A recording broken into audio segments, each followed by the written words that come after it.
रमता राम जपो रे प्राणी, अब तो सुन ले राम कहानी।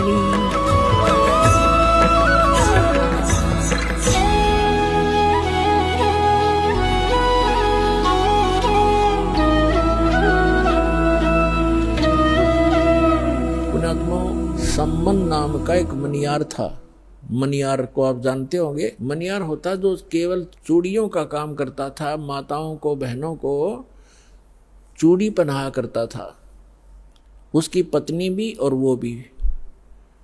और वो बहुत दारिद्र था, निर्धन था, लेकिन परमात्मा का परम भक्त था। पूरा परिवार, 3 सदस्य थे परिवार के अंदर, 3 सदस्य। एक तो सम्मन, उसकी पत्नी का नाम था नेकी, और एक पुत्र था, उसका नाम था शिव। उसको शिव कहा करते, शिव नाम था शिव। वैसे अब भ्रंश हम कर ही लेते हैं, शिव कहा करते, तो शिव नाम से ज्यादा प्रसिद्ध था। और तीनों के तीनों प्राणियों ने कबीर परमात्मा की दीक्षा प्राप्त कर रखी थी। वो दिल्ली में रहा करते थे। पहले दिल्ली आज जैसी नहीं थी, एक गांव सा था छोटा सा। ऐसी झोपड़ियों में लोग रहा करते थे, छोटे छोटे मकान भी थे, कुछ थोड़े बहुत सेठ भी थे, वो अलग होते हैं।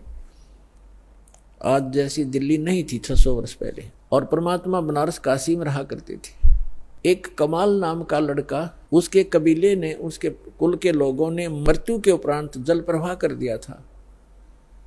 और एक शेख तकी नाम का राजा सिकंदर लोधी, दिल्ली के बादशाह का धार्मिक गुरु था। और सिकंदर लोधी को एक बहुत असाध्य रोग था। परमात्मा कबीर जी के आशीर्वाद से वो स्वस्थ हुआ था। बाकी किसी भी औषधि से और किसी भी धर्म मजहब की जंतर मंत्र से और आशीर्वाद से वो स्वस्थ नहीं हुआ था, जिस कारण से सिकंदर लोधी परमात्मा कबीर जी से बहुत प्रभावित था।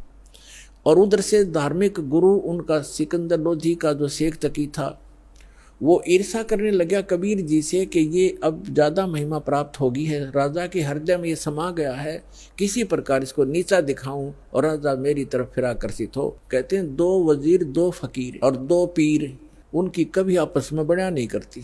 ये तो ऐसे समझ लो जैसे एक म्यान में 2 तलवार, कदे देखी सुनी ना कान। तो वो बहुत इस ताक में रहता था, किसी प्रकार नीचा दिखाऊं। सिकंदर लोधी ने किसी कारण से स्वामी रामानंद जी का सिर काट दिया था, उसकी मृत्यु को प्राप्त हो गए थे।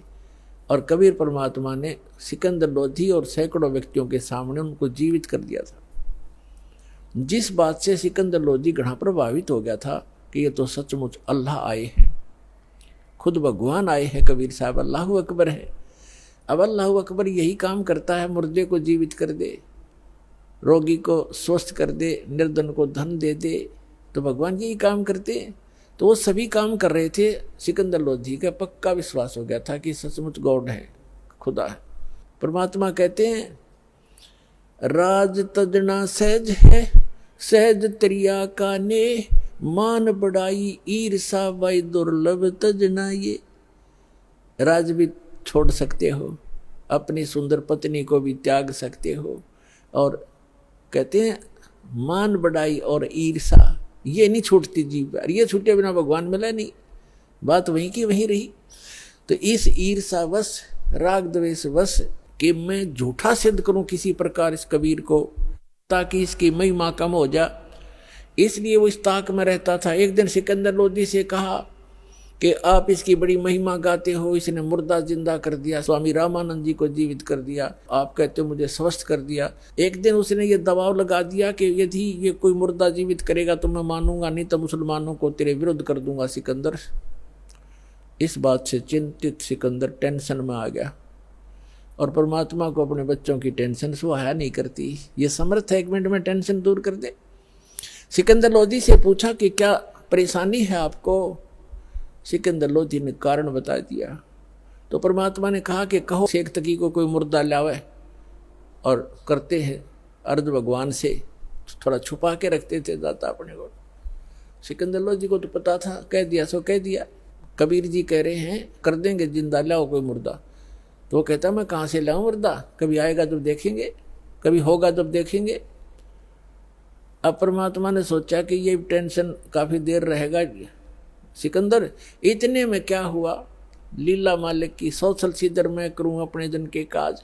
इतने में एक कमाल तो बाद में नाम रखा, एक 12-13 वर्ष के बच्चे की मृत्यु होगी। और कुछ ऐसे कुल हैं, ऐसे कबीले हैं, वो न तो जमीन में दफनाते हैं न सभा करते हैं अग्नि में, और वो जल प्रवाह कर देते हैं। अपना उनका अंतिम संस्कार ही ऐसा है कि इसके शव को मछलियाँ जीव जंतु खाएंगे, दुआ देंगे, इसलिए मिट्टी तो ये बन ही चुकी है, उसको जल प्रवाह कर देते हैं। एक सुंदर फ्लोटिंग सा एक बेड़ा बनाते हैं, घास फूस का जो तैरता रहता है कुछ देर तक, फ्लोटिंग सा, उस पर लिटा देते हैं और उसको जल प्रवाह कर देते हैं। तो वो बहता हुआ आ रहा था, तो सबको पता चला कि मुर्दा आ गया, मुर्दा आ गया। दरिया के किनारे खड़े थे, सभी इत्तेफाक से वहीं खड़े हुए थे, सिकंदर लोधी, कबीर जी और हजारों की संख्या में सैनिक, अंगरक्षक, रसोइये, अन्य नौकर। तो परमात्मा ने कहा कि ले शेख तकी आ गया मुर्दा, पहले तू ट्राई कर ले, कदे बाद में नंबर बनावे, अगमा भी कर देता। तो सब ने कहा ठीक है शेख तकी जी, दो पहलवानों की जब पहचान होगी, जब दोनों कुश्ती करें, आप भी करो अपनी ट्राई।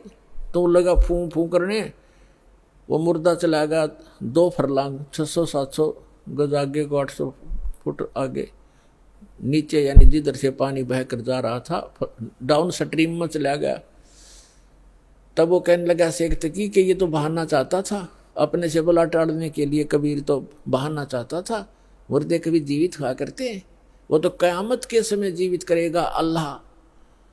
तब परमात्मा ने ऐसे संकेत किया दाता ने, जो बहता हुआ जा रहा था ना डाउन स्ट्रीम में, तो ऐसे मालिक ने ऐसे संकेत कर दिया, वो मुर्दा जो बहता हुआ जा रहा था डाउन स्ट्रीम में, अप स्ट्रीम में चल पड़ा, जिधर से पानी बह कर आ रहा था। जैसे इंजन वाली नौका चलती है अपोजिट साइड में, और वहाँ आकर के जहाँ भगवान खड़े थे वहाँ खड़ा हो गया। नीचे से जल बह रहा है और वो सब ऐसे ऊपर तैर रहा है। तब परमात्मा ने कहा कि हे आत्मा, जहाँ भी है कबीर हुक्म से इस शव में प्रवेश कर और बाहर आ जा। इतना ही कहा था कि ऐसे ऐसे सारा शरीर कंप गया, कंपन हुई उस बच्चे में, और एकदम बैठा हुआ वो ऐसे खड़ा हो गया जल के अंदर, घुटनों पानी में, एकदम बाहर आया, आके प्रणाम किया, दंडवत प्रणाम किया परम पिता को। बोलो सतगुरुदेव।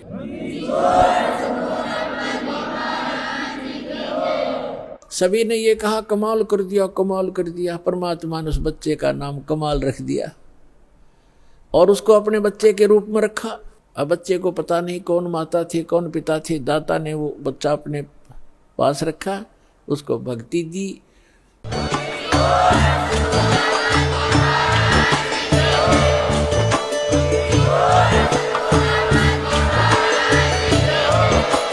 आप सुन रहे थे जगत गुरु तत्वदर्शी संत रामपाल जी महाराज जी के मंगल प्रवचन। अधिक जानकारी के लिए विजिट कीजिए हमारी वेबसाइट www.jagatgururampalji.org। संत रामपाल जी महाराज जी के शुभ आशीर्वाद से पूरे विश्व भर में 500 से भी ज्यादा नाम दीक्षा केंद्र हैं, जिन पर संत रामपाल जी महाराज जी द्वारा ऑनलाइन निशुल्क नाम दीक्षा दी जा रही है। अपने नजदीकी नाम दीक्षा केंद्र का पता करने के लिए संपर्क करें 8222880541।